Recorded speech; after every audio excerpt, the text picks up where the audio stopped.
Hey Tony, how's it going? What's up, buddy? Just poured a cup of coffee. What are you doing? Just finished one up. Nice. Just finished one up. All right, go ahead and talk to me so the person knows right. See what's going on with you and how things are going and any results. I don't know. I mean, I filed the EEOC and then I submitted it yesterday to the person at the Treasury who's claimed that they submitted it for an administrative judge hearing. Mm-hmm. And in the beginning of this whole process, there was a piece of paper that said that Treasury will actually pay for my attorney. And NTEU completely disavowed me and said that they are not representing me. So I'm hoping if I bring up that original paper, uh, they will pay for an attorney if there actually is an administrative hearing.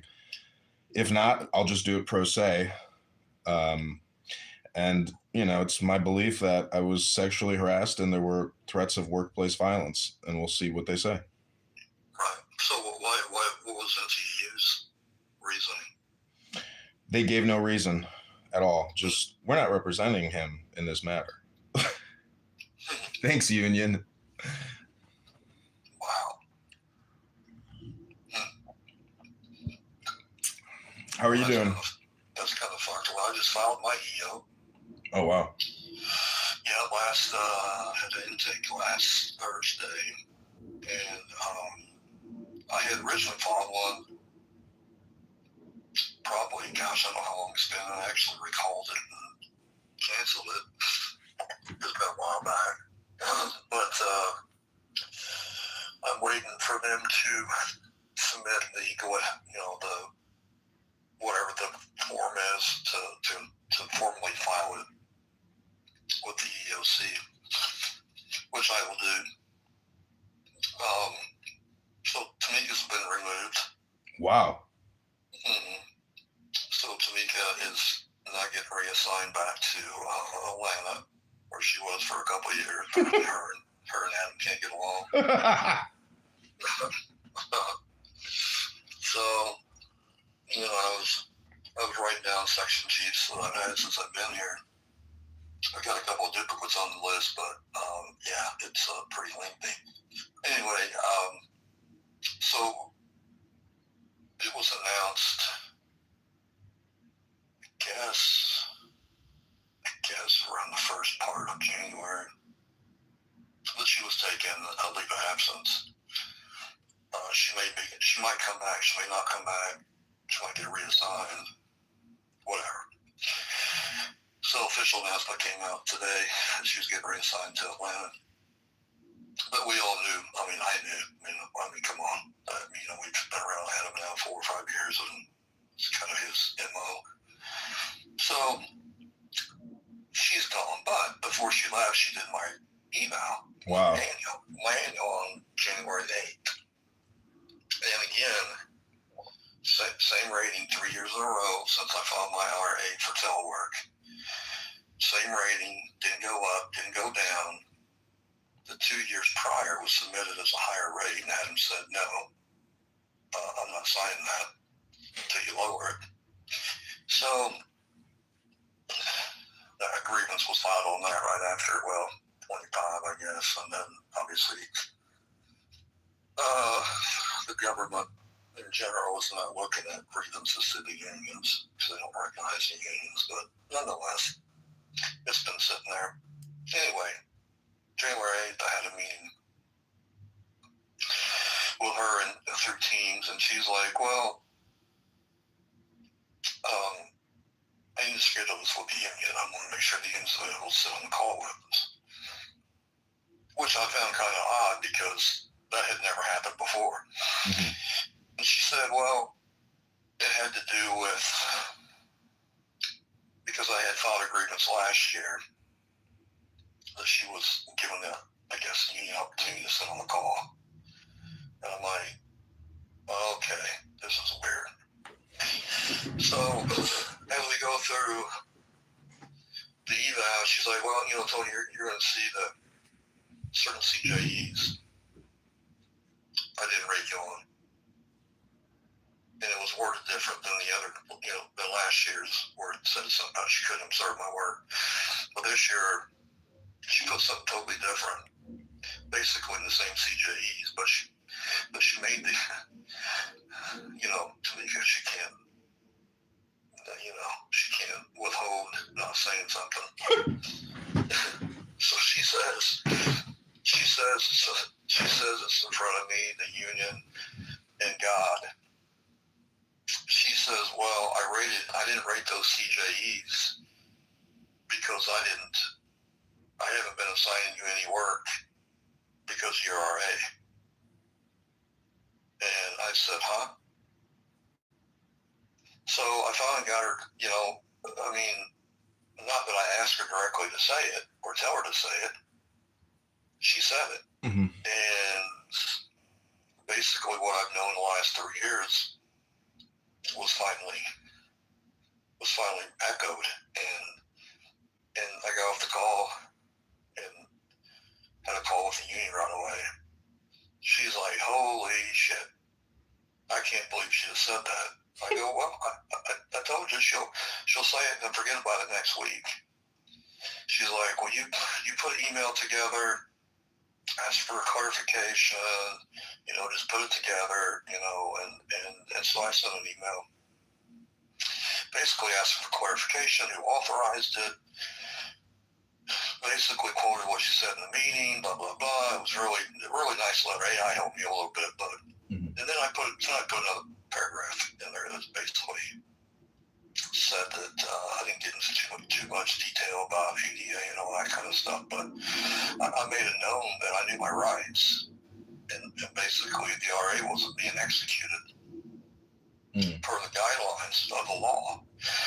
And, if that was the case, I mean, I just speculated the whole time. I mean, they're not going to come out and tell you, but when you have projects pulled and you have this pulled and you're not offered, ways to join meetings, and, it's like, okay, well, you can't be here at the meeting, but let's offer you, let's set up 2 teams so at least you can listen in. Like, they had one in St. Louis I didn't go to, and didn't even offer. Guy sent her an email. I was like, hey, you gonna be able to, pin this on Teams so I can join in and listen in? She goes, nope. Okay, nice. Mm-hmm. So anyway, that's the latest. I ended up filing a EDO, basically discrimination, retaliation, and I had my input or my intake Thursday, and basically told the investigator, I was like, this is just a continuation of what's been going on 3 years. She just finally admitted to it. Mm-hmm. And so he's like, this is, yeah. So I'm just waiting for that to come through. And I guess I got like 15 days to file it. Then I'm going to file it. And then I'm going to, actually yesterday, I officially submitted my retirement papers. Oh, wow. Yeah. And I asked the union beforehand, I was like, can I file for retirement as this is going on? They're like, yep. All right, goodbye. Yeah. Yeah, what did it take me like a year to get the final report back to submit it to request the hearing? It was over 700 pages. Yours was? Yeah, the final PDF that they submitted was over 700 pages. It's just, but it's like everything. I mean, they have screenshots of Setter. They have screenshots of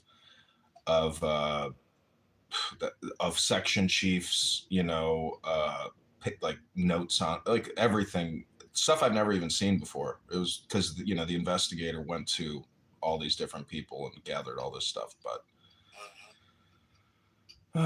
because they tried to clip me one time because I went to the Schiller Park office instead of the downtown Chicago office, and I can't remember his name, but he came from a different BU. Dustin Hendricks. Oh, Dustin. Yeah.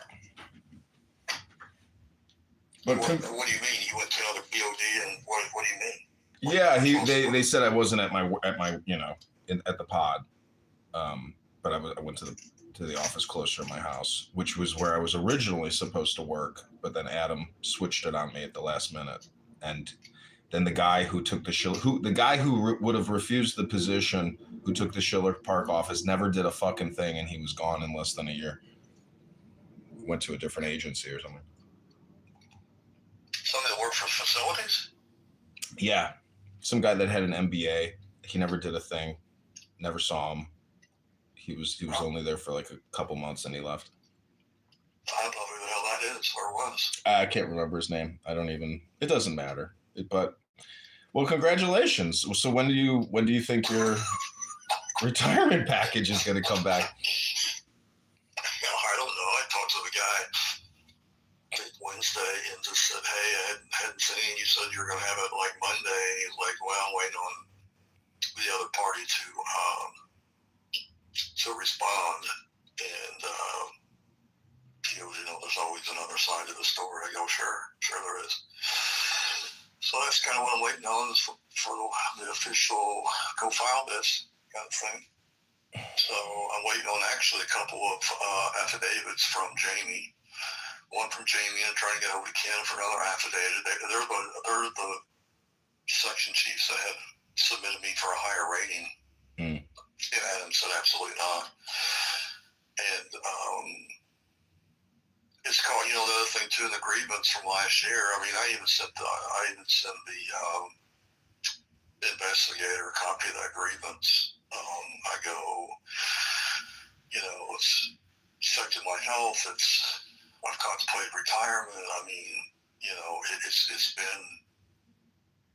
been terrible. And they said this was the last straw.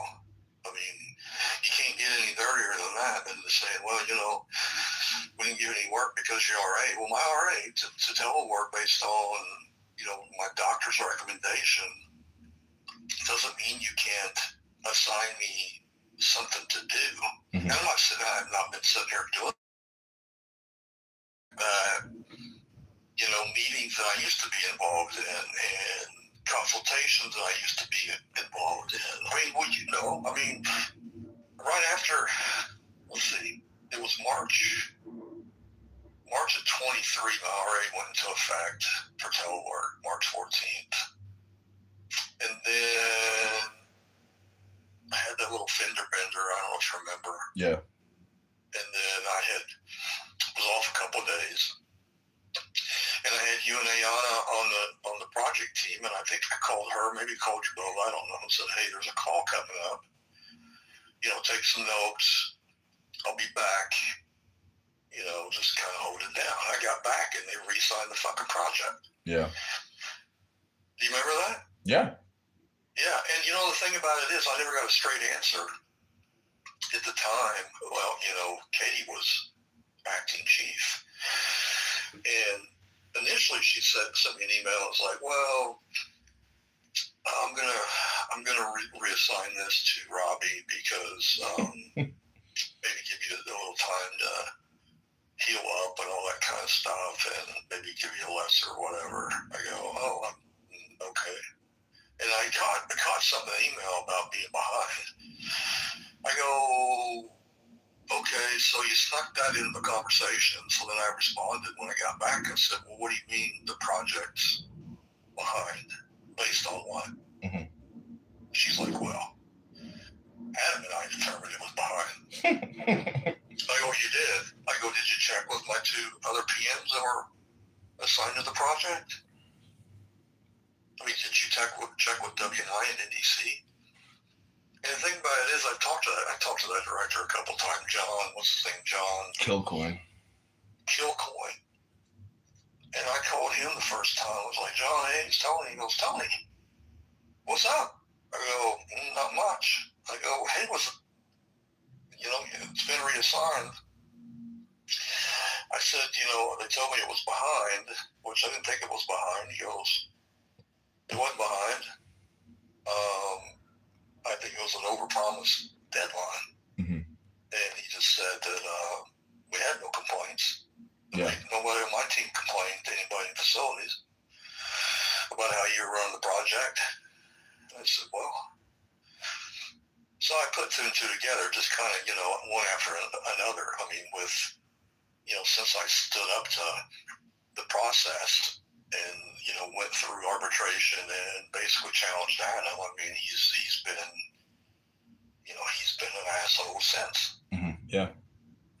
And really, I mean, it has. And every time you open up an investigation with somebody saying something, it's always internal. So it's like, at one point, after this RA had changed, and then a year went by, I'm like, fuck all this. I'm putting an RA to be reassigned. And initially it was approved. And then the RA coordinator and myself and Tamika got on a call. And Tamika says to me, well, you're no use to me any longer. You might as well just retire. Yeah. And then I filed a complaint. And again, internal investigation to facilities. No, nothing was found. Nothing was found. Yeah. Okay, well, fuck that. So that went on for, oh my God, dude, the reassignment process took 8 or 9 months, 10 months. It took a while. I kept wondering, I was like, what is going on? I applied for, they told me, hey, as we're looking for jobs internally, continue to apply through USA Jobs. And I was getting referrals to USA Jobs. And it was like, okay, so you got jobs posted. You're looking through HCO or whatever that process to find me another position. There's no competition if I qualified, and you just slide me into it. What's taking so fucking long? Mm-hmm. Well, come to find out, the RA coordinator, who I guess was the territory manager, she actually handled my first RA for telework. She's like, well, Tony, we didn't share your medical file, but we did share your limitations with the hiring managers. Mm-hmm. Mm-hmm. I said, what? Well, we didn't want to put you in a position to fail. Well, I go, won't you give me the opportunity to make that decision? Yeah. So there's another violation. It's been one after another, dude. I really think that Adam and probably the directors had something to do with me not getting relocated or reassigned. Yeah, absolutely. They had some input on that. So, and this was the last straw for me with Tamika basically summing up the last 3 years. Yeah. I'm like, fuck all this. Yeah. So, well, I had an unemployment hearing about 2 weeks ago that Adam showed up to the phone call with the unemployment hearing judge. mm-hmm. And I filed an unemployment, I filed for unemployment in March of 24. And it's taken almost 2 years to get a penny out of unemployment. And Adam is such a vindictive, F word that he's showing up to an unemployment hearing, and he sent me termination paperwork just like right before the hearing. Shit I'd never seen before. A year. My last day was May 31st of 2025, and now they're sending me paperwork like 8 months later. So it's wild. Like he holds grudges, obviously, and. Oh yeah. But so I filed an appeal to that hearing that I had 2 weeks ago, and I'm sure he'll show up again, and we'll see how the hearing goes. I don't have much faith in unemployment, in the state of Illinois, but we'll see. Why are they denying you? Is the IRS or the federal government not denying? No, the state of Illinois is denying me the unemployment insurance, and it's about $20,000. So. Why did he show up for the hearing? Because he's the correspondent point of contact. Like he receives the paperwork from, IRS. The IRS gets it and then they send it to him.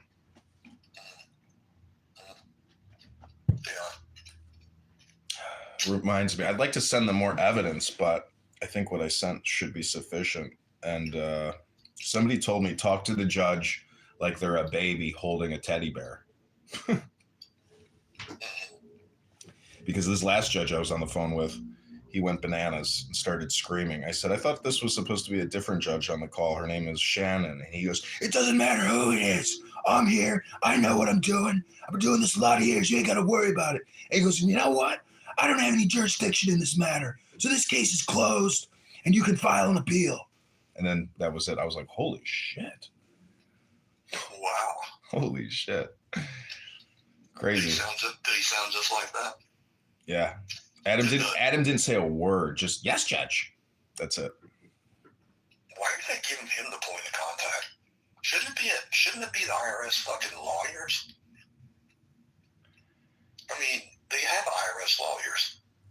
Well, he's the subject matter expert on John, so I assume just, He must be just the subject matter expert on everything. Because he sat in my arbitration, which is fine, lied to his teeth, but there was an attorney representing the IRS, the agency. Mm-hmm. There was a senior counsel and assistant counsel. So why is he spending his time attending unemployment hearings? Oh, so there was he's a control freak. Yeah. There was another unemployment hearing, but because of the government shutdown, he didn't show up.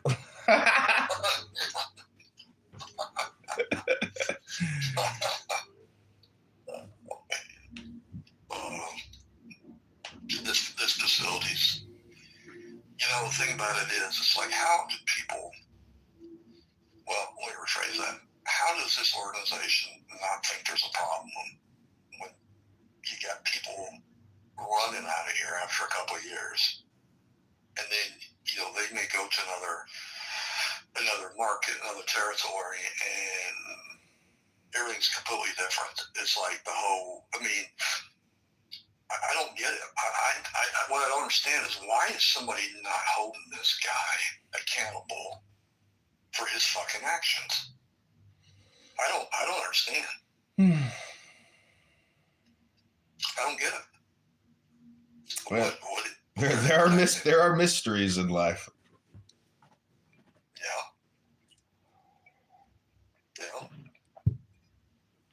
I don't know. Yeah, I remember when we walked out of that conference after he screamed at all of us for the meeting that he put together. I told you, Lig, let it go. And then I was complaining, and then later that day you were like, John, Lig, let it go. I was like, oh yeah, that's right. Yeah. Well, I'm letting it go. I'm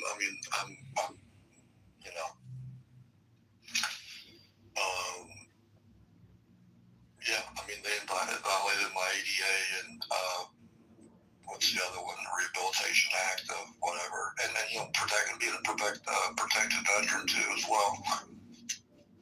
So, and that goes for you as well too. So I don't know if you brought that up with in your case or not, but it's in there. There's paperwork in there saying that I'm a Service Connect disabled veteran. But who knows if there's even an administrative judge? Who knows if the hearing isn't a year away? I mean, I also filed for Social Security disability, and I have that hearing in May. If I get that, that'll be great. If I don't get that, in the paperwork that Adam sent me prior to the unemployment hearing, it says if your termination was a result of a disability, you can file for federal employment disability. So I still have yet to go down that route. I still have my laptop and cell phone. So are you serious? Yeah. So I need to call the HR, the customer support or whatever, and I'm going to see what the instructions are for the federal employment disability, and then try to give the laptop back. Well, here's something about food for thought. So he sent you termination papers to fill out, or actually a letter of you were terminated on this date? It's in my other room. I can pull it out of a big stack of paperwork, but it was more like a letter stating it seemed like he had it drafted specifically for the unemployment hearing. and it was somebody. It was some like territory operations supervisor that works for him. I guess the reason I asked that too is because, you know, a year after leaving the service, you can still file for disability retirement and not go through Social Security disability. You still, you would, I mean, like me, I still had, I mean, if you're filing for disability retirement, you still have to submit something to Social Security. And while you're still working, they're going to be like, well, you're still working, so it's denied. But it just shows the OPM and IRS that you've, right. You know, you made that attempt. But I guess in a word double dipping, which I understand that. But I'm just, what I was getting at with the paperwork he sent you was, you know, 8 months later after the fact, was it? I got a package at the end of May with my actual termination letter. And, you know, I had stopped working basically in March of 24. It took them that long. It took them over like a year and a half to actually terminate me. Right. Technically. So you have until May of this year to file for disability retirement instead of going through the Social Security. All right. Well, I'll get on that today. What I'm saying is you can still file it. And they'll pay you, I think the first year, your high three, I think it's 60% of your high threes. Wow. And then whatever, and then I'm like, here's another question, dude. What about all your vacation time? Yeah. And sick days. Where's that at? It was maxed out basically, and I never actually inset or used anything because I never put anything in Setter anymore after I stopped working. But that's a good question. I mean, we're supposed to cut you a check, but I don't know how they classified that as. They may have spun all those hours up and been like, well, he's using his 240 hours to not show up at work. Yeah. And they made it sound like you didn't show up for work, even though there's a hostile environment. And you're like, hey, I'm not going back. You know, you're threatening me, she threatened me. And, yeah. I mean, there's just a couple avenues I think you should probably look at just to make sure you got income coming in. Yeah. I will. It's you know, I'm going slow, but you know, your call was a big help. Just I saw you call me, and I immediately went to my other room and I submitted that the final EEOC paperwork. I was like, "This is the sign. This is the sign." Yeah, I was just checking on you, dude. I mean, you know, I don't quite understand how people like you and I have been whatever. I mean, there's been others that have left. Maybe they've left a different way, get another job, or they took DRP, or they've retired, or whatever the hell they decided to do. It's just like I just don't quite understand how I become a target. And it's like, I'll give you a fucking example. So, with Tamika gone, he's basically took the reins of our section for the last 6 weeks. And one of the other specialists had sent me, because she had me, one of the things I was doing was reviewing all site visits, monthly, quarterly, annually. That was something I had on my plate to do. And they would send it to me, I'd review it, send it back. She'd sign it, they'd upload it. So one of the specialists sent it to me and copied Adam. And he's like, why is this not going to manager? I go, because I was assigned to review them and, you know, make corrections, or they haven't made corrections, or they would need to make corrections, whatever, and they get signed and uploaded. I'm like, and he's like, got Katie involved. And Katie, this is, remind me to bring this up on our call. This is what, I mean, he made it sound like, why would you, he's like, why would somebody send this to a PM that can't give any direction? I'm thinking, what? That was a shot at me. Yeah. that was a shot at me. And then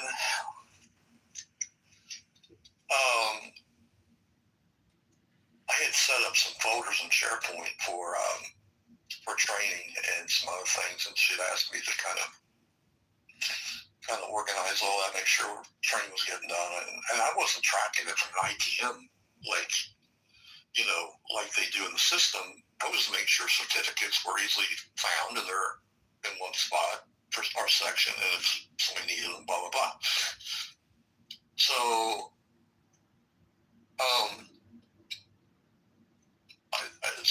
same person sent this completion of a bookable class. I said, yeah, I go and make sure you put it in the file. He's like, why are we tracking these like this? And what the hell are you saying? Off, like SharePoint was some hard drive that was like stored in my personal computer. Mm-hmm. And Katie, I want you to have access to this, and I want you to delete this file. Well, it was the whole section. It was section C SharePoint, which had a bunch of other folders in it, not pertaining to just certificates, but building closures and whatever. And he was like, we don't need to be tracking on this. And we're not. I was like, he didn't want, I just stopped. I'm like, I'm not responding to this fucking clown, because he has run off on the tangent thinking that,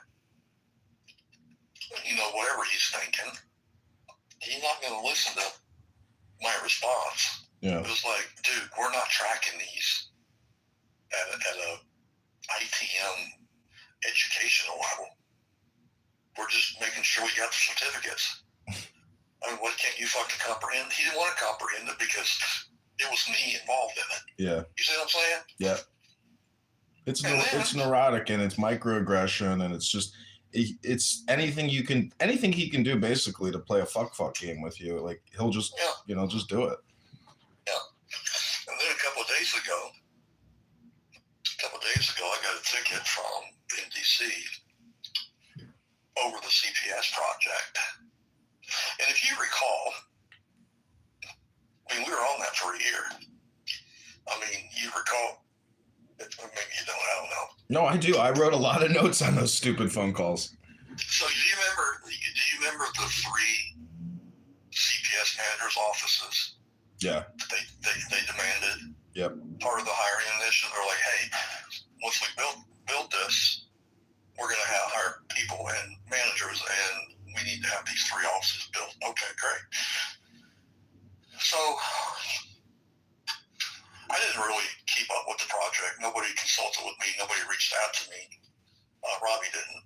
And I got a ticket the other day from the CPS manager that said, hey, there's a request for furniture. We need desks and chairs. And I'm like, what? Why did it not get, why did furniture not get installed in the offices? So I included in my response back to the customer, I just said, hey, I'll take a look at it. And I asked Robbie, and I attached her, and I go, Robbie, hey, what exactly happened here? And then she sent an email response back, and included Adam and his assistant, Katie. And she was like, Tony, as I had explained multiple times, it was a budget, it wasn't what she initially put Tony, as I explained multiple times,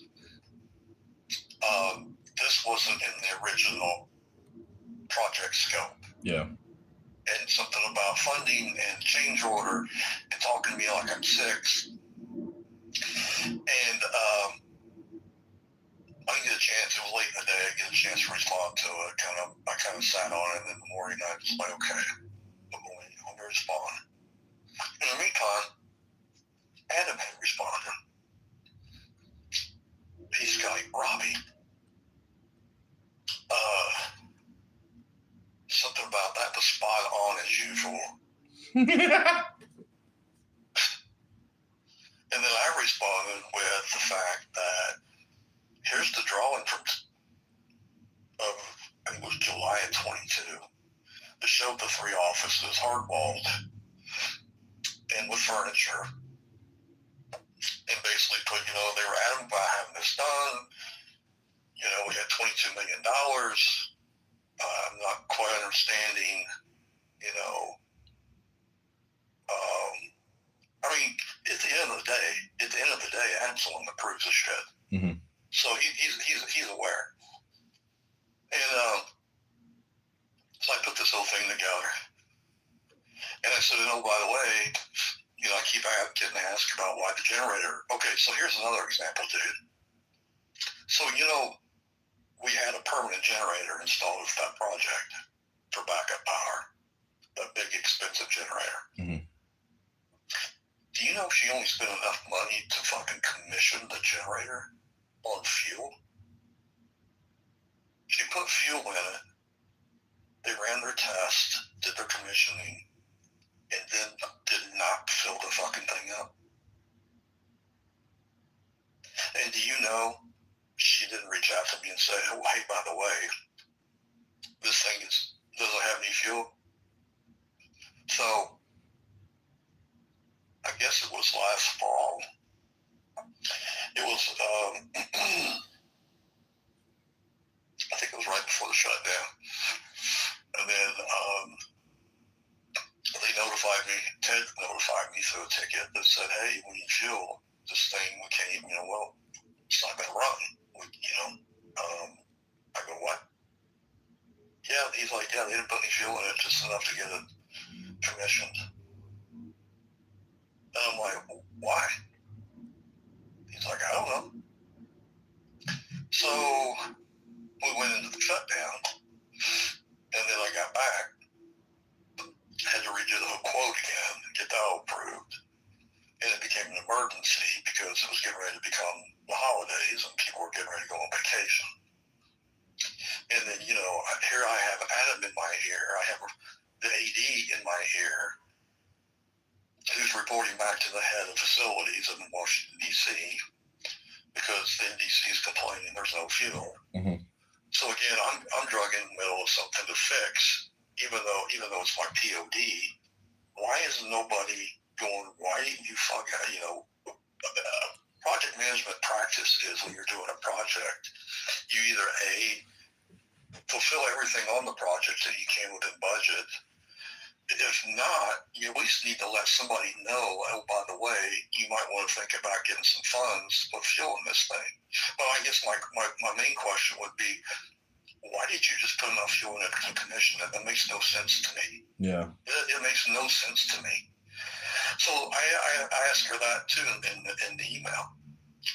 And Adam responded and says, he's like, thanks for sharing. Yeah. That's what he put. Thanks for sharing. Yeah.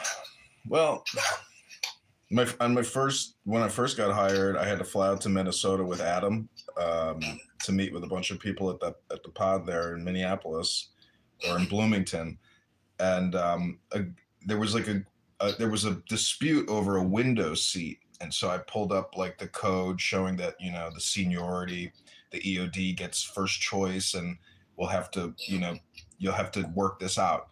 And so the guy who was getting in a fight with this woman who worked in, SBSE or whatever it was, him and Adam were very chum. And then I actually met Rettig, and we walked around the facility with Rettig, and even Rettig during this meeting where we had a piece of birthday cake for some, anyways, he says, when you go to those courts, I want those mom and pops. I want them paying. I want them suffering. I want justice against these mom and pop. I was like, what? What? Like, he's talking about ruining small business owners' lives. This guy's a tax attorney.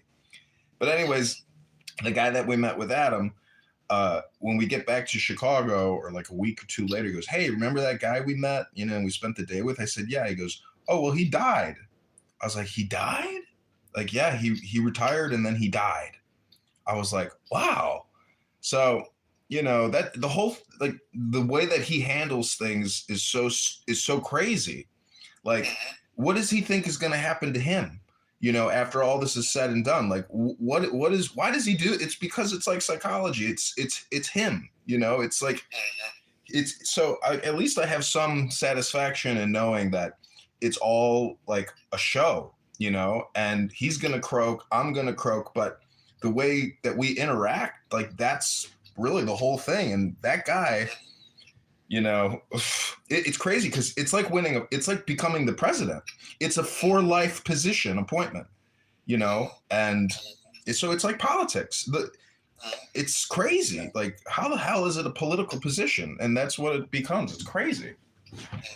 It's like he got elected to an office or something. But yeah, but I mean, he's had so many complaints, either through grievances or EEO, that I'm just trying to figure out, why don't they do something with him? Why don't they say, hey, why don't you go to another territory? Or why don't you slide over here and take over another business unit?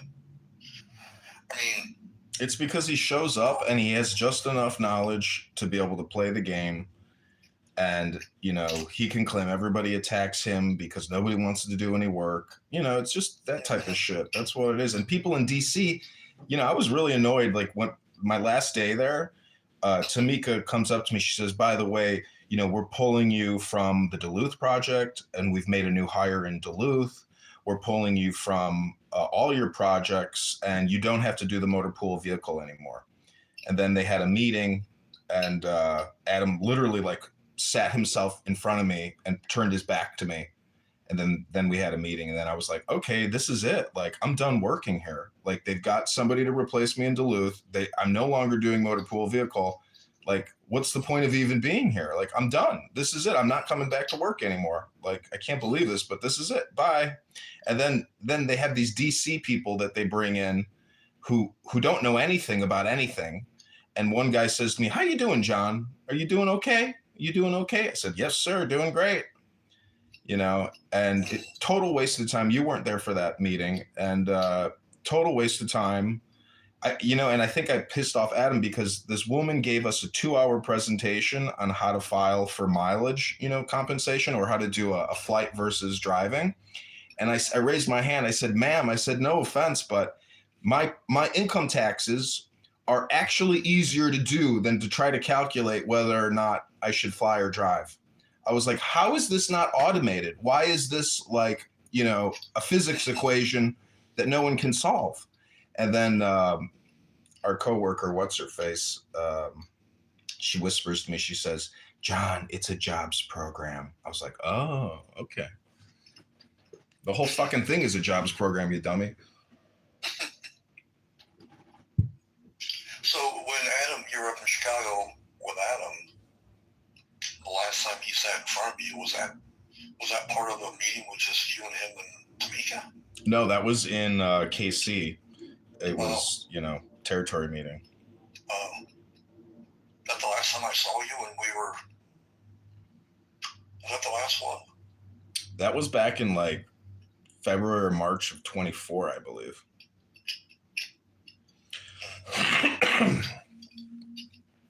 Gotcha. You never showed up to any of those like territory meetings. I was always like, fuck, why do I have to come to this shit? How does Tony get out of not coming to this shit? What's he doing? I went to one. I went to the one in 22 or 23. I think that was when you and I talked about stuff. But that was the one that he chewed out the people from Seattle or Portland or wherever they're from. That's the time we had a talk with him at the restaurant, the hotel, or the bar, or whatever the hell that was, ice cream place. Yeah. Yeah. So that was the last one. I wonder where Adam like learned his methodology of chewing people out. Like, how does he? I mean, it's like a strategy. you know. Well, one for one, I think he's not mentally mature, Mm. and I think he is every bit a narcissist. And I wouldn't be surprised if you don't have some bipolar floating around in there, because even today we had a call about some of these changes in project assignments, and he was happy as a lark. But it was also, I'm like, I'm actually at my POD today, and I come here on Fridays, but I'm sitting here in the conference room and I'm listening to this conversation. I don't say anything except good morning. That's about all I say. And thank you. And that's it. But I'm sitting listening to him.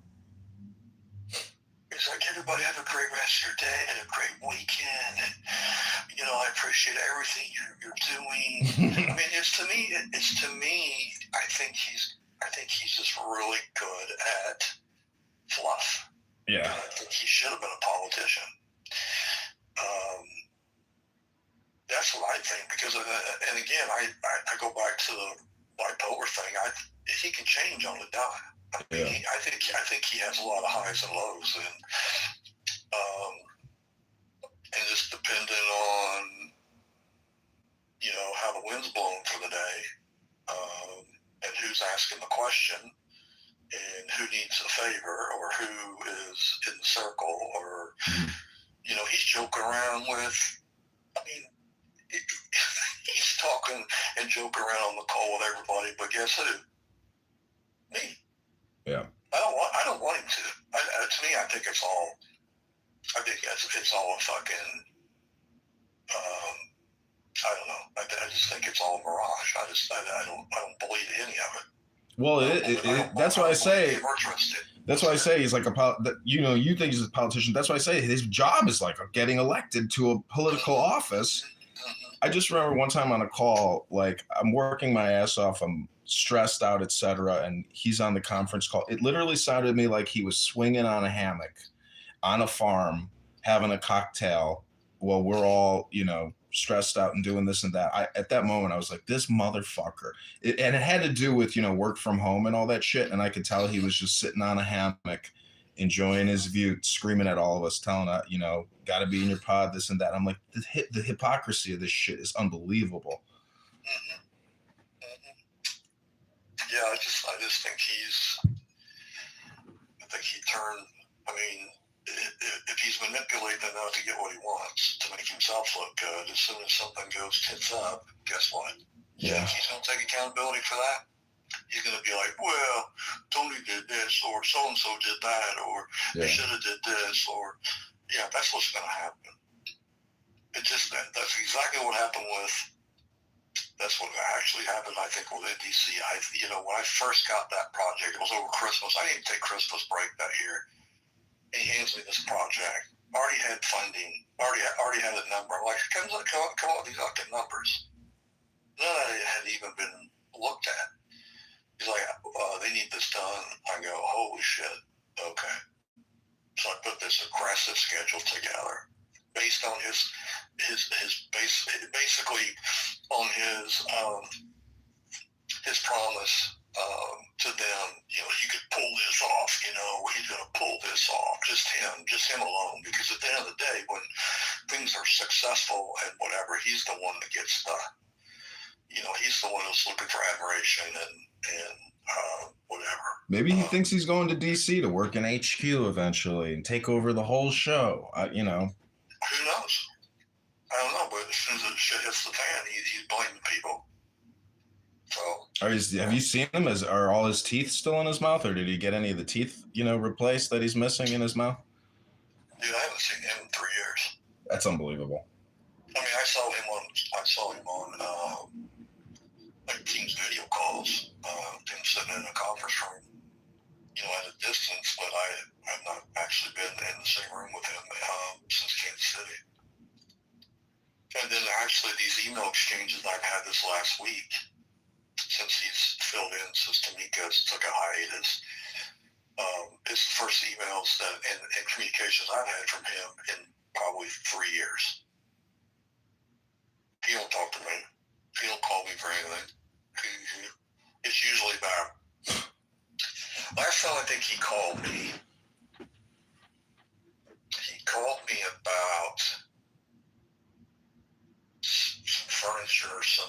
was trying to get for the for the lawyers in St. Louis. I can't remember what it was, but he had called me with Katie on the line. I mean, it just ripped my ass about something. I go, you're not even listening to me, Adam. You're not even listening to anything I said. And then about 30 minutes later, he calls me back. He was like, hey, I just want to apologize. I understand now you had it under control. I go, okay. Until next time you decide to not listen and, think you got all the answers and then you hear it from somebody else that you trust and then go, oh, okay, well, I shouldn't have probably ripped Tony's ass because he was right. And I'm not right about everything. I can tell you that. I mean, things change around here with processes, procedures, and real estate, and we're now going through another ticketing system, and now we're going through another project system. It's like, goddamn. It's like, I mean, things change around here with processes, procedures, and people. It's like, no wonder you can't get a good grip on what the hell you're doing. It's like, yeah, for that Duluth project, out in my 4.5, 5 years or whatever it was, I'm going through basically the process instructions, and I had realized that this project had never even fully been through like the EWRA or whatever it is, through the GSA for funding request. So so I went in there, figured it out. I actually got this successful submission for funding and got the funding and all that. And I was like, I think I'm the only person in 4 years here who's ever actually done this. And Duluth was fucking Tamika's original project from like fucking 10 years ago or something. So I was like, that bitch didn't even do this. And this was her project that got handed to another guy, got handed to me. And I'm like, they never even did this. And this is like the first. I was like, holy shit. So when the project came through, they were like, yeah, John Kitover actually submitted this and it's been approved. And Adam's like, huh? What? Oh my, nobody cared that it was totally out of the chain of success. Anyways, like, I'm glad that that place, like you're saying, is, it's an animal house. It's stressful. Like, it's toxic. It's toxic.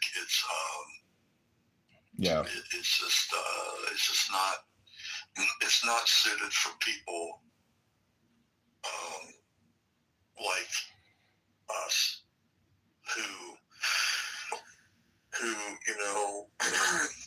can only take so much, can't hold their tongue. And I mean, I'm saying I just respond to everything like, it usually takes me a while, but I usually figure out what the angle is, motive is, like something's up, and then it's like, then you kind of shut down and you kind of like don't respond, and it's like, you don't want to be here. I don't want to be here. I just don't want to be here doing this for him. I feel like that's who I'm doing this for, instead of saying, hey, I'm doing for America and the United States. It's like, are you really? I mean, are we really? Are we just doing this for Adam? We're doing that's the problem I have, is because I can't. I don't know. I was in a pod, and they wanted to do a renovation, and so many of these projects are just total waste of time. There's no actual real ROI in terms of like generating more revenue for Anyways, I was really upset because this the front desk was basically shaking down a young girl that drives Uber who has no money, and I was like, oh my God, these are shakedown offices. I was like, that taxpayer compliance in the in the front, they're shakedown artists. Like, they don't have any money, and it's like they're going after the most vulnerable people. I was like, holy shit. I was like, anyways, it is what it is. Yeah, I just think it's time for me to do something else. I mean, I've been contemplating this for a couple of years. The actual email I sent yesterday to HCM to officially fill my papers out, which were already filled out. It was a draft email that I had in my folder since I want to say sometime last year. But I had originally applied in 24 and then basically retracted it. Because I talked to a couple people like, hey, they'll force you out, you retire on your own terms, blah, blah, blah. And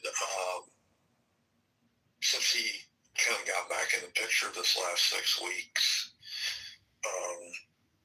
we've got a couple projects that have to be done. They want done before fiscal year 26 is over, which, is the end of September. Well, the fucking project is in fucking Chicago. And now all of a sudden, after 3 years in my RA, he wants me to fucking travel. Yeah. He's like, I need you to put in a travel request. And I'm thinking, are you out of your fucking mind? And then I talked to the prior PM who had basically put the kind of the early stages of the project stuff together. And I'm like, so do you think this project has any chance of hell being done by September? And they're like, no. So let me just recap. So we have 4 projects that they want done before the end of fiscal year 26. Well, guess who got the hardest project? Me. And he admitted that on the phone on this call this morning. Well, the other 3 projects, the one that's going to be tough is Chicago. That's probably the hardest project. Is it at the JCK? It's moving from Schiller Park. Oh, they're closing Schiller Park? Yeah. Holy shit. They're moving from Schiller Park to JCK and furniture from Schiller Park School to Downers Road. But he gave me the hardest project, the one that is going to fail. So he can say October 1st. Well, Tony doesn't know what he's doing. Mm-hmm. But even though I was looking at this thing and I'm thinking, okay, maybe. But then I just talked to the person who had the project, which was Pam. And she's in my case file because she claims that Tamika didn't call me a man whore, and that we were just having a casual conversation. She didn't help me at all. Yeah. Well, I'm not surprised. Yeah, birds of a feather. I'm not surprised. It's all about loyalty. So she told me that no, it's probably not going to make it. Well, you'll find this hilarious. So with Tamika not coming back and going to Atlanta, well, guess who just got appointed 90-day acting section chief? Pam Davis. Oh, I thought her last name was Coleman. I screwed that up. Yeah, Pam Davis. So how does that work? I mean, I remember the last time I actually was in the same room with her was in Chicago. And we had that little get together with that Kim lady to do some kumbaya shit and take a whatever, and this is safe zone, so you can tell your whole life story in here and nobody's going to judge you for it. I remember her telling me, because she was fairly new to FMSS and project management in general, she's like, I don't want to do projects. I don't know what I'm doing. I don't want to do projects. And now she's the acting section chief. Yeah, Pam, she told me that she was working. She's been there a long time. She was working in, I don't know what business unit that is, but she told me that she couldn't do it anymore because they had to garnish somebody who was dying of terminal cancer and they were going to bankrupt her. And she was like, I just couldn't do that to people. I couldn't keep doing that to people. I was like, holy shit. Like that's some serious shit to garnish and seize assets, of somebody. Anyways, I was just kind of like, wow. I was like, so that's why you moved to FMSS? Because you didn't like stealing people's money that were dying anymore? I don't even know if she actually, who knows, but. Yeah, so she found acting section chief for at least 3 months. Yeah, I'm not surprised. I'm not surprised she didn't confirm that. I'm not surprised. Was there anybody else in that conversation or just you 3? About what? What she called you a man whore? Oh, Tamika? No, we were at Potbelly's, and we were doing a site visit, and she's like, "You're not going to eat with us, John?" I was like, "No, I'm good." I'm like, I had a big breakfast. I'm good on having lunch with you, but yeah, she says, yeah. I mean, I was talking about how, it's talking about dating or marriage or whatever, and she's like, "Oh, you a man whore, John? You a man whore?" And I should have got up and just left them at that fucking restaurant. Got in the car, just immediately left and said, "Hey, I was sexually harassed. I felt I should have just abandoned that fat pig at the restaurant." So was this Q3 there? Mm-hmm. Yeah. I should have started the process then, but I mean, I've been sexually harassed at work many times. I mean, What, well, let me ask this question. So what happened with the whole Robbie thing? yeah, like you said, no findings. At the end of the day, they say there's no substantiation, no findings, etc. And but then at a meeting, I wrote Robbie an apology letter saying, "Hey, sorry about this, blah blah blah." And she came up to me. She says, "Thank you so much, John, and thank you so much for not publicly saying anything." I was like, "You're welcome." I mean, I'm not. Anyways, that's what it is. But it's just annoying. I mean, was that brought up in your claim? Not too much. I don't.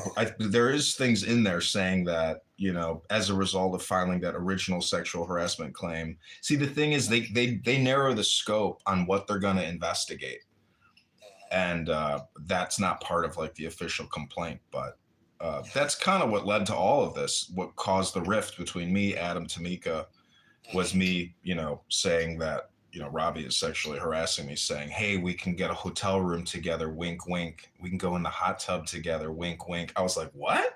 She said that to you? Yeah. I was like, "What? I was like, ugh. She's nasty. She's nasty anyway. Yeah. Yeah. Yeah, her and I don't get along very well. She's very, she's very vocal. And I'm not meaning like she's just loud and just,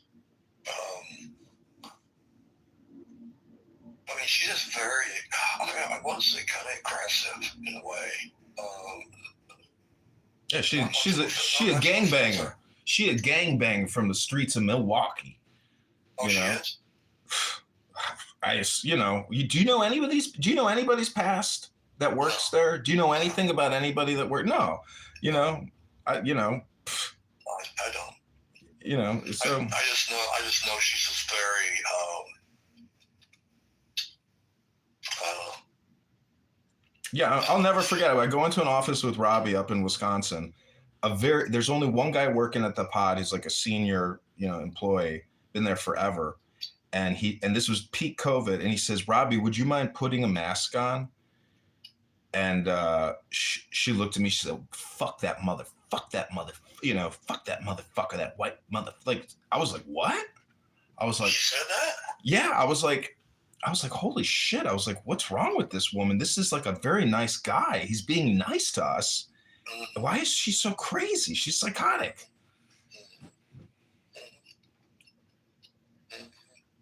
God. The whole COVID thing. I can't believe that's like what my career came down to, was like being in a pod and taping off 6 feet, wearing a mask. Like the dumbest fucking reality you could ever create. Like, talk about wasting your life and stupidity. Unbelievable. Yeah, retired, I'm going to give up some money. I mean, I'm going to get some disability, monthly, but it's okay. I mean, I was going to retire probably about 60 anyway. It's been about 5 years, 4.5, 5 years. So, retire from here, or try to retire from here. But I want to do something else. I've already kind of got something started. Just trying to line it up and just trying to spend the next probably 10 years managing myself. and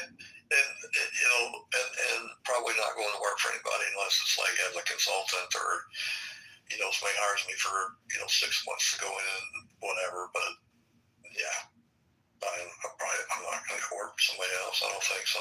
It'll be under if I do, it's going to be under my terms. Well, there's a lot of, this real estate shit never goes away. And all these agencies, whether it's Army, Navy, Air Force, et cetera, they always need, basically site surveys, et cetera. So it's like, this is a thing. Yeah. And you know how to use AutoCAD, so, or not Well, AutoCAD, I mean. I'm actually, John, preparing to take the state exam for Missouri for a private investigator. Oh, wow.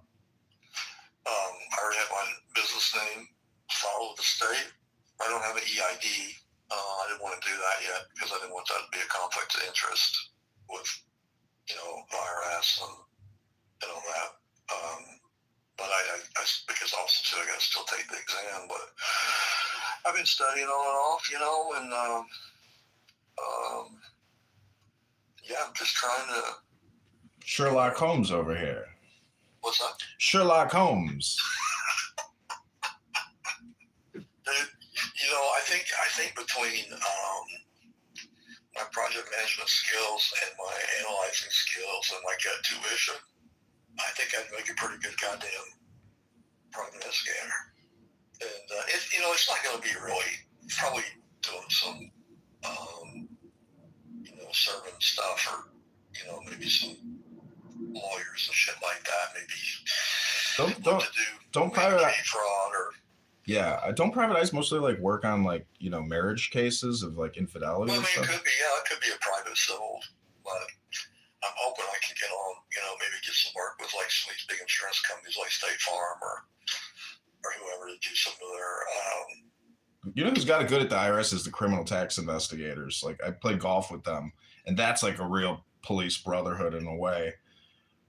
And they're not stressed out. It's only FMSS that creates insane levels of stress, and it's you golf with CI? Yeah, they have a CI tournament here, and I golfed with them, and one of the CI guys was like, John, if you ever owe the IRS money and it's less than $10,000, don't ever pay it because we're never gonna fuck with you. I'm like, okay. Wow. Maybe they need to investigate your EEO complaint.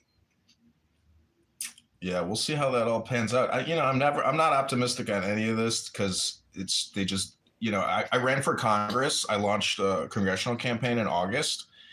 I generated 1,700 signatures, and they accused me of fraud.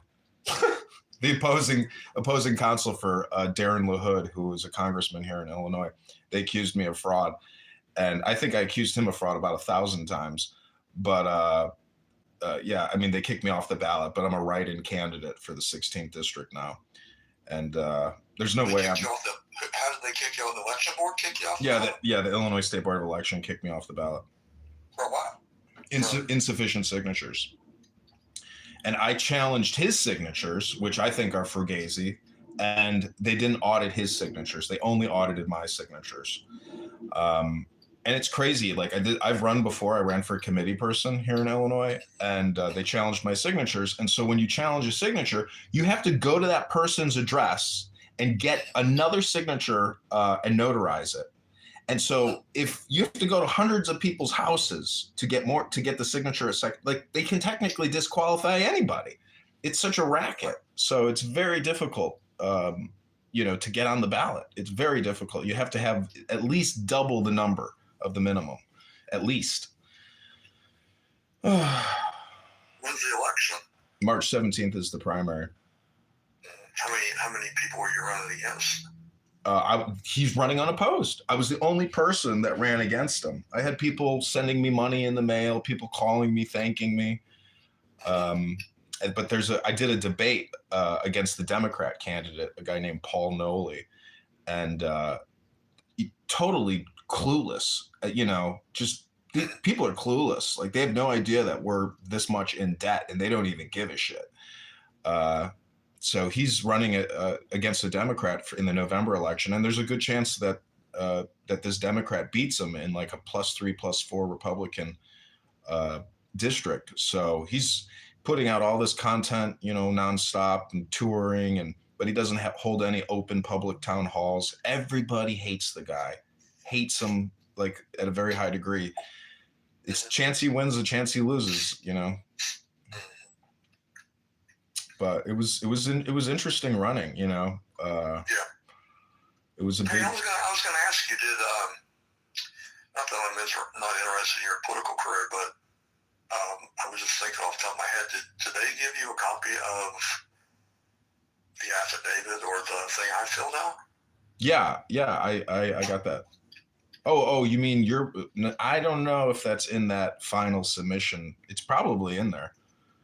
Yeah, well, I mean, they sent me something in my email and said I had so much time to get it back. I filled it out, sent it back to them. Yeah, I got that. I read that. I thank you for that very much. Yeah. I don't know if it reached out to the person that told me what was said. What was it? What's her name again? Crystal Johnson. Yeah, Crystal. Yeah. Yeah, she's like,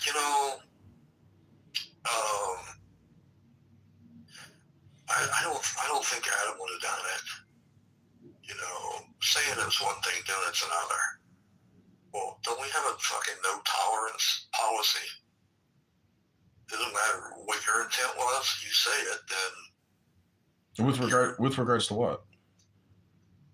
Well, he said something about punching you in the throat. Oh, I see what you're saying. Yeah. Yeah, and then she just said, I heard him say it, but I don't think he was doing it. I don't think he would. It's an empty threat. I'm not really worried about him punching me in the throat when his teeth are falling out of his head. But Crystal, she told me at that last meeting, at the territory meeting, she's telling me about how her and her husband are getting a divorce, and how like it's totally destroyed her retirement. And Crystal? Yeah. And she was like, then she told me something about like, she's like, yeah, my retirement is good. Like it's all about the window you look out of, like in the garden you have or something. And I got a pretty nice house here with a pretty nice garden. And I started laughing to myself. I was like, did you cheat on your husband with a woman? Like, why did you and your husband, call it quits after all these years or something? Like, I'm kind of, it's not that I dislike her. I mean, she's very pleasant, but I'm just thinking to myself, like, what's the real story? She never told me she was getting a divorce or got a divorce.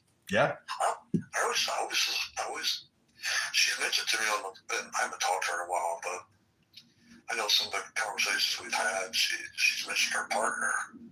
Yeah, that's what I was thinking, because she's so dykish that I'm thinking, oh, her husband ditched her because she's a lesbian, and her husband's dating a younger guy. Because I think it was like she was saying that her husband is much more well-to-do than her, and and so this divorce is costing her well-being, or her lifestyle or something like that. Okay.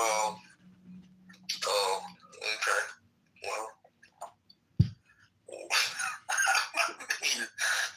I guess that's part of picking and choosing and making decisions as an adult. I mean, people stay together for sometimes the wrong reasons. Like, I don't want to get out of this because, he's making a shitload of money. Right. And, whatever. What the fuck? I just know this, John, that I am going to protect my mental health and my physical health because, as you know, with physical health can really affect with mental health can really affect your physical health. And I have just vowed that I'm just not going to be a statistic, homeless vet or a vet that's committed suicide or, I really would like to find something where I can give back to the veteran community, even being a disabled vet. I don't know what that is, but maybe it comes from fruition. I don't know, but I just know that who knows how much longer I got to be on this earth, and I'm going to spend my last 10 years in the workforce in peace. And that's just what I decided the other day. I'm doing this. I'm filing it. I'm not pulling it back. I'm done. Yeah. So, Well, congratulations. It's I mean, ever since I stopped going to work, I've been enjoying life. I mean, but without the VA disability money, I would be fucked. I mean, I don't spend much, and I don't have any kids. I don't have a wife, so it's like it can work for me. yeah. So I understand you got children and whatnot, and so like, Oh, my kids are adults, dude. My daughter, my oldest one's 30. My youngest one Oh, will be wow. 23 in October. Yeah. And yeah, I'm divorced Hmm. about 5 years now, so she didn't get any of my retirement or anything. We split a savings account, and I kept the house. So I got probably $130,000 of equity in that, and I got money in 3-4 different accounts, and I've got my VA disability, and hopefully with this retirement disability. I mean, I don't really spend a lot of money either. I don't have any in debt. Well, I mean, I have the house. Yeah. And then I have a newer car that I purchased that I hardly drive. I actually drive my older one that's paid off. My daughter's car actually paid hers and mine. That the older car that I drive, I just paid them off in the last month, like this January, early part of January. And, I told myself a long time ago, those years when you're 25 and you're thinking, God damn, I got 40 more years to work. Yeah. I'd really like to be like debt free at a certain age. I really like to be whatever at a certain age. And I mean, I was looking at some of my bills the other day. I think I use a Discover card almost all the time. I don't cook, so I'll stop and eat. Mhm. I may be $1,500 in debt, which is nothing, not nothing. And I don't know. I just feel I'm in a good place. I'm in a good place to do this, and I'm going to do it. And in the meantime, I'm going to, put the shit together for the EEO complaint, see where that falls, because in some ways they have really forced me to retire because of the mental anguish and the retaliation and discrimination, and I think I got to get away. I got to step away. So Yeah. that's what's gonna happen. Yeah, Adam means first man. It's, I think you're right about the bipolar diagnosis on him. But, if he gets stressed, then that's when it comes out. And otherwise he's, happy and gay, drinking his wife's kombucha. I mean, but Well, he definitely is a narcissist. He definitely is narcissistic. Well, don't forget, he's got tragedy. His son offed himself. I wonder if he had anything to do with his son's well-being. I don't know, dude. I've never asked that. I always said, yeah. I mean, I don't know. I thought it was an accidental shooting, but apparently not, huh? I don't know. I mean, it could have been fentanyl. Nobody really said anything. I have a friend who, well, he's not really a friend, but he died. He sniffed some fentanyl or something, killed himself, and whether it's intentional or not, it's all water under the bridge, I guess. But anyways, I'm just glad that, I think it's hilarious that, it's obvious that him and Tamika could never actually have a functional relationship. But it's very funny. Well, she's. Apparently he relieved her of her duties when she was acting in Chicago. Oh, wow. Remember that? Oh, yeah, I remember that. Yeah. Okay, so then she left there and went to Atlanta. Yeah. And then she comes back and automatically gets put into the Section G position in St. Louis for Section C. And now she's being reassigned again. Well, before she got transferred out of Chicago, she wrote me up for something, and I said that was retaliation for my sexual harassment complaint. And then, it went nowhere. Her write-up just disappeared, and she disappeared. And when I did that training in KC for, some cert, like that big program they have or whatever, there was a guy from Puerto Rico there that was in my group, and we were sitting there using a tape measure, and he goes, "You know that Tamika?" I was like, yeah. He goes, she came to Puerto Rico. And that stupid fucking bitch, she fucked everything up. I fucking hate Tamika.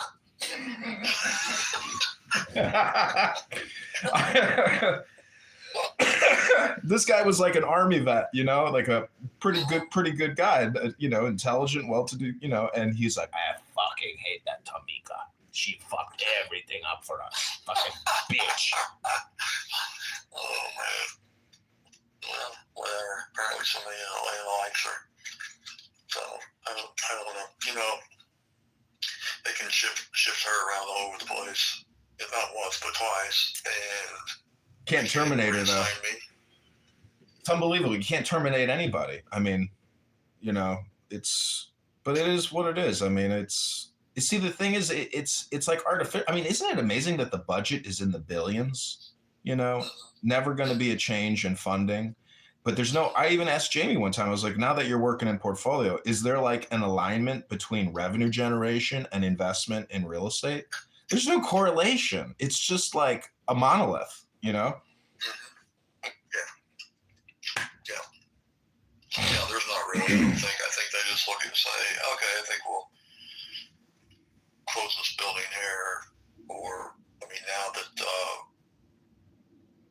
you know, the executive order about trying to reduce the footprint. But, you know, the thing about it, too, is, you know, GSA owns all these buildings, and it's like, why are they not making the decision on what buildings are going to be like, hey, we're getting rid of this building, so you got to move? And it's like, why are we, you know, we're paying them rent. So it's like, we're moving out of this building, but then they still own the building. So we're saving money from the IRS.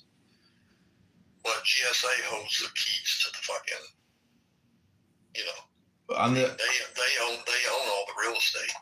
On the Sioux City project, I got on a phone call with Adam and a GSA employee, and it literally sounded like Adam was gonna kill this guy. Like, how are you doing, Frank?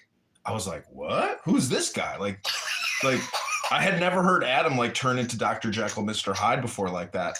And you could tell this GSA agent employee was not happy with Adam. And sure enough, after that phone call, that GSA employee left the project. Wanted to have nothing to do with Adam.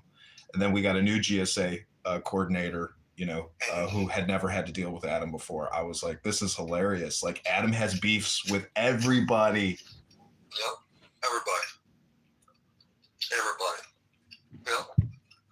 Psychotic. He's psychotic. I mean, I was like, I couldn't believe, like, it was so crazy hearing him on the phone with that guy. Like they had it out. They, you know, it was intense. I was like, woohoo, this is amazing. Like, I was actually happy because, like, I had, you know, observed Adam in a conflict that didn't involve me, and it was like watching two people, you know, fight it out. I was like, this is pretty funny. Yeah. So what? I'm gonna ask you this question. So you said there was 700 pages to this thing. What was their rebuttal or their response? I mean, has there been anything like, are they just submitting like, oh, he didn't show up in this building, or? I can forward it to you. It's huge. Oh, I went through it yesterday, some of it, because it's just so expansive, and it's basically like no findings, no findings, no finding of this, no finding of that. But it doesn't give like a judgment or a summary. It's more of like an investigative file. And now I have to go before an administrative hearing with a judge, and I suppose represent, you know, the case. And I think in my original complaint, I asked for $210,000 in compensation. I was originally asking like $70,000 or something, but then on another packet, and it gave me another option to like write in how much you're looking for. I was like, fuck it, $210,000. So, you know, we'll see. They also give you the opportunity to have the Treasury make a summary judgment for you if you don't want to go to an administrative hearing. I was like, what the fuck would be the point of doing all of this if you don't go before an actual judge and you let the IRS, you know, give you its own judgment? Yeah. I mean, have they not made an offer like to settle it? No. Did you see Scott Bessent talk to that Congresswoman who's like the head of the Federal Reserve Oversight Committee, Maxine Waters, Scott Bessent was like, "Madam, please maintain some level of dignity." And Maxine Waters is telling Scott Bessent, "Shut him up! Shut him up! Shut up! Shut up!" Did you see that video clip? So I haven't seen that. Oh, I'll send it to you. It's fucking hilarious. It's just like dealing with people at the IRS like Tamika. Shut him up! Shut him up! Yeah. I'm just kind of curious what they're gonna. To me, I don't know. It's like if you have affidavits, you know what I mean, from other witnesses. That's a big key to a lot of this stuff. As far as having witnesses, I'm hoping. I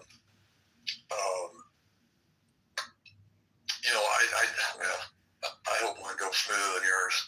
I mean, I'm not trying to be selfish, but I hope mine doesn't drag out. I hope they be like, this is a violation of whatever, and don't count on it.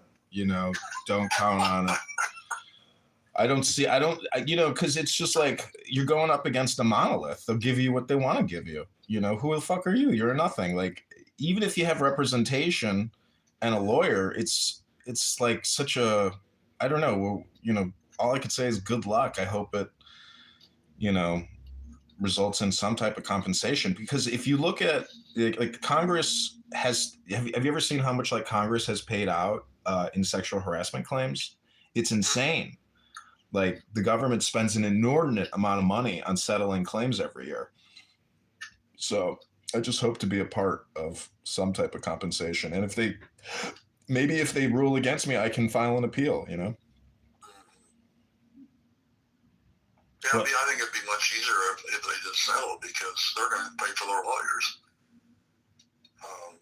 But they're already on salary anyways, unless they're... See, the woman who did the EEOC complaint investigation, she was a contractor, and she's an attorney. So they don't have full-time employees even working on this. They have to, like, hire a consultant to come in and do all this. Right, and that's costing them big money. The lady that reached out to me, I think she was from the USPS. I think. Yeah, I got a weird email with my findings by the United States Postal Service. Like, click this link. I'm like, what the fuck? Why am I clicking on a United States Postal Service link? This is weird. How the hell do they do that? I think she's the one that sent me to fill it out. And I sent it back to her. And then she asked me, what Crystal Johnson are we talking about? And I put, Crystal J. I don't know what her middle initial is, like J, but... You know why there was no fuel in that generator? Because Robbie would have had to do a PPS. Would have had to get the funding approved for it. Well, she had funding. That was part of the project. The generator was installed as part of the project, and the $10 million we spent for the project. She had $8,000 sitting around for fuel. Mm. It should have been factored in the project. I mean, it was factored in when I had it. Why did she decide it was a good idea to leave the generator empty? What's the purpose? I mean, why, buy a car and then not put gas in it? I think I had to do a PPS once for like $1 or something, and I was like, "This is so fucking stupid. I might as well just pay it myself." Mm-hmm. What a waste of fucking time all this is. It's incredible. Yeah, I'm surprised they didn't just have you P-card it. I don't remember. It was like stamps or some shit. I can't remember what it was, but so. All right, dude, I'm gonna let you go. I guess I gotta get back to doing something for the day. So when do you think you're gonna actually? Because I don't know if you know this, but the founder of Airbnb, he took over the federal retirement division, and like he's supposedly digitized it and like changed it from like a 1-year turnaround to like 30, 60 days or something. So for what? For federal retirements, because it's all stored in an underground warehouse. But he's digitized it. Like he's the former founder of Airbnb, and he's helping the Trump administration. Have you seen the federal employment roster? Like, it's plunged like 40%. Like since Trump's taken over, like federal employment is at its lowest level since like the 60s or something. Everybody's left, retired. Oh, you talking about federal government employees? Yeah, I saw the No, chart. there's nobody here. Yeah, there's nobody here. Even the IRS. I mean, they let a bunch of IT people go, and then they call them back and say they're going to start reviewing taxes. How's So they got IT people reviewing taxes. Oh my! Yeah, I heard that. I heard that they got people. Yeah. How's Michelle Herndon doing? Michelle Herndon, she's still in IT. I talked to her the other day. She got a RIF notice, and then it didn't go through. They called her back, and they're all waiting to be riffed. I don't know what she's gonna do. I don't know if she's getting her. I don't know. I don't know if she's gonna be here or not. So I also think the next 3 years are gonna be ugly. Not just with FMSS continuation of, this clusterfuck, but I think in general the next 3 or 4 years is just gonna be not good. I mean, I don't know. There's not hardly any jobs on USA Jobs. IRS hasn't posted any jobs, and I couldn't tell you when a year. So, yeah, I mean, there's nowhere to go. Where are you going to go? Fuck, look at Palantir. Go to where? Palantir. So how was that? It's Peter Thiel's company. They have basically the criminal tax. Like I was with Rettig one time, and when we were in Minneapolis, and he was talking to all the attorneys. He's like, "Have you heard of Palantir? Have you heard of Palantir?" Like he was soliciting Palantir to IRS senior, attorneys, appeal attorneys, etc. And it's like the Google search engine of everything. Like they have all the data from everything. So like all criminal investigations, they know your assets, they know everything about you because it's like one huge database, and it's an AI software. So, but anyways, check it out. Like it's publicly traded, and it has exploded in market cap because of the federal government contracts. They do all the targeting for the military. They do everything. Like they're huge, but they are hiring, and they moved their office to Miami. I'm like, at some point, I'm like going to probably try to apply or something, but. All right. Well, I'll let you know how this thing goes, and thanks for the call, and thanks for always reminding me to, keep pushing on this. Well, you got until May if you want to look into filing for disability retirement. I will. I'm going to do that today, or I got a mountain of paperwork on my desk to go through. If you need the email address, it doesn't go through the traditional retirement process. Disability retirement goes through a different process. You can't go on.